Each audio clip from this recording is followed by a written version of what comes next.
Hi, it's Claire. I'm just looking at the new moon in Taurus on the 7th and 8th of May. So I looked at Pam Gregory, I looked at Tanya Gabrielle and Molly McCord. Pam Gregory said April was a huge month energetically. We had the solar eclipse, and which the effects of that can last the whole year. It was very intense.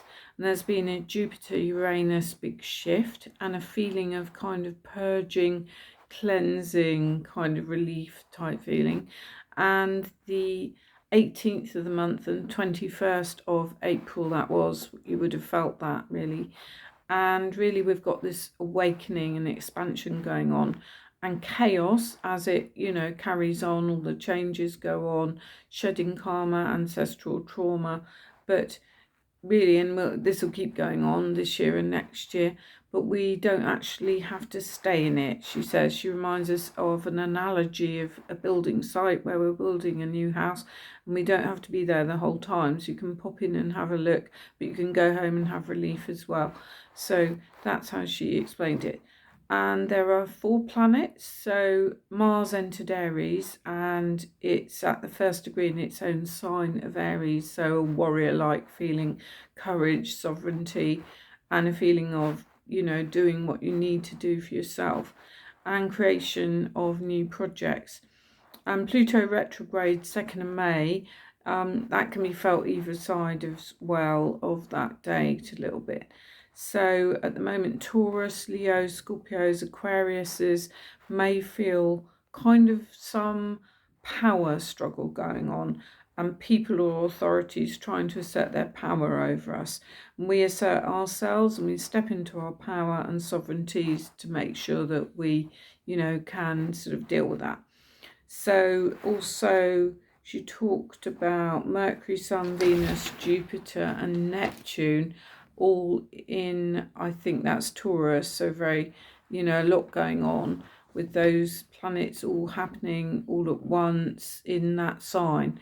And also she talked about this of Neptune and Pisces, quite a bit of flooding. So Dubai, UK, Brazil.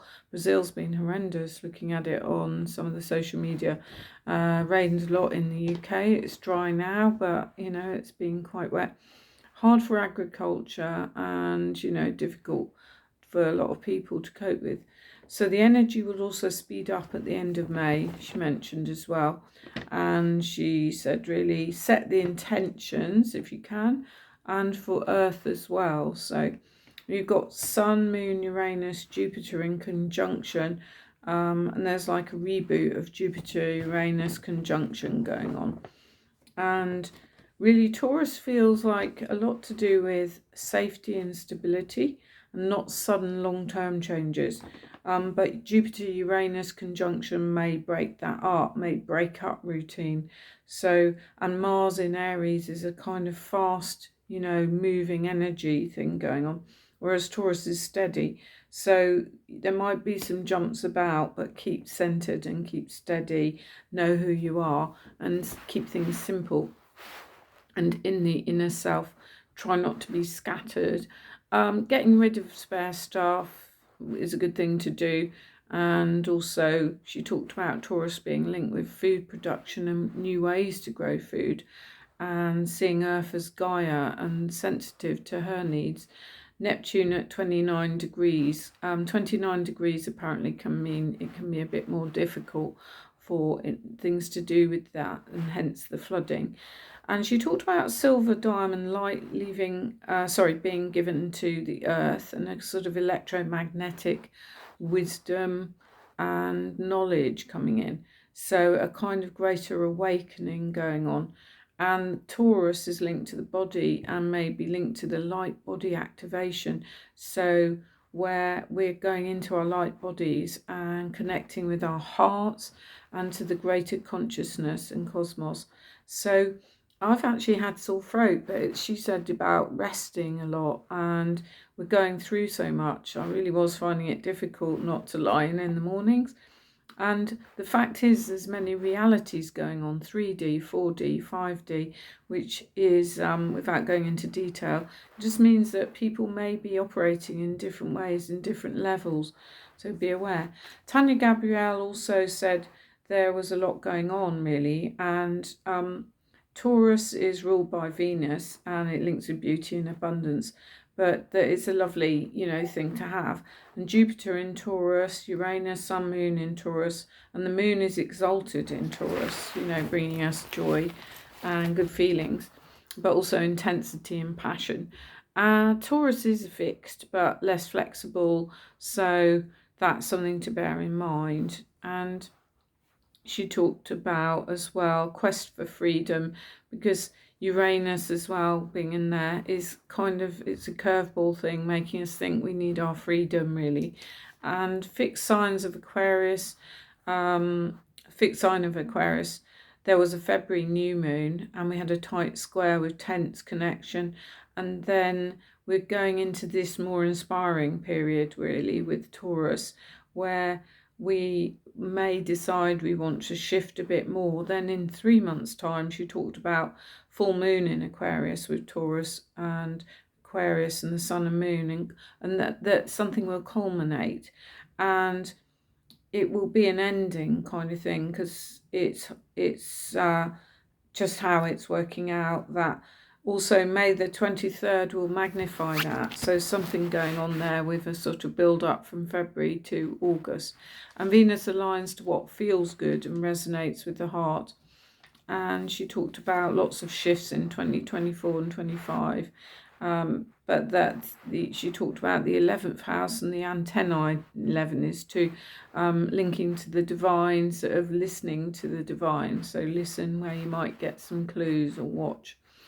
And time to take our power back really. And then Molly McCord really talked about similar things, and the 5 planets in Taurus, and Sun and Moon conjunct sextile from Saturn and Pisces. And that's something we felt for a while. Saturn and Pisces wants us to take it seriously, something creative, personal, expressive. Something shifted in us, she thinks, and trust it. And she talked about planting the seeds of attention at this new moon, and possibly a moment to breathe, like Pam Gregory had said, connect with the earth, calm the heart rate. Yeah, it was in a frenzy post-eclipse, and Taurus grounds us in the present moment. And Venus is the home to Taurus, and Jupiter, Uranus. Jupiter creates the sextile with Neptune mid-May, and we're meant to see what creates peace. Jupiter asks us to own something we worked through, and now it becomes kind of more spiritual advancement going on.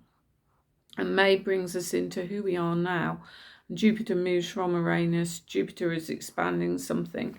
The new moon reminds us of changes and new experiences.